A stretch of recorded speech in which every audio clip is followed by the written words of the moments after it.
Ayan, pinapakita ko sa inyo yung aking lababo sa butong na pinto. Para, check ko lang malinis para bukas ng gabi malinis yung aking bahay na butong na pinto.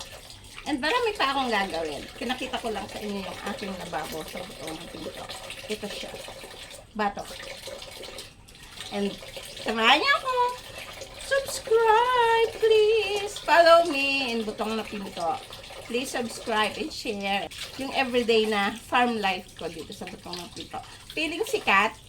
Hindi naman. I'm just happy sharing with you kung ano yung mga lifestyle, mga masarap na ginagawa dito sa farm. Okay, bye-bye. Samahan nyo ako. Marami pa akong gagawin. Ayan ang ating pagsasampay. Magsasampay ako ng mga bed sheets, comforter, habang mainit. Kasi mainit today. Salamat naman at mainit. At makakagawa ko ng mga gagawin ko dito. Saturday today. Mamayang 3 o'clock kasi I have my family day celebration sa aming stake sa church sa Legazpi.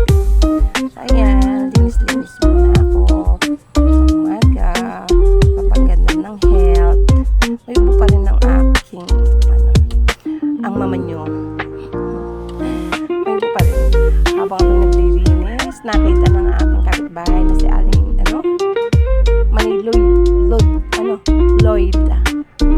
Nakita niya kasi yung bakuran ko, marami na namang mga burak taas, sabi niya ganyan.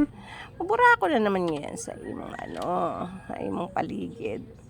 Tapos nakita niya may pink, mga 7 yata yan, 7 na colors na bulaklak yung klase.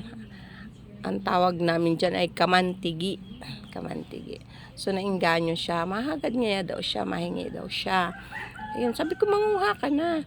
At habang siya ay humihingi, ay naku, napakwento na ang matanda na katulad ko. Yung mga simpleng natural na nangyayari sa matatanda na ikwento na yung may konting daw, yung kanyang binabayaran pa rin sa wifi, sa electric, di ba? Ayan ang aking happening sa butong na pinto.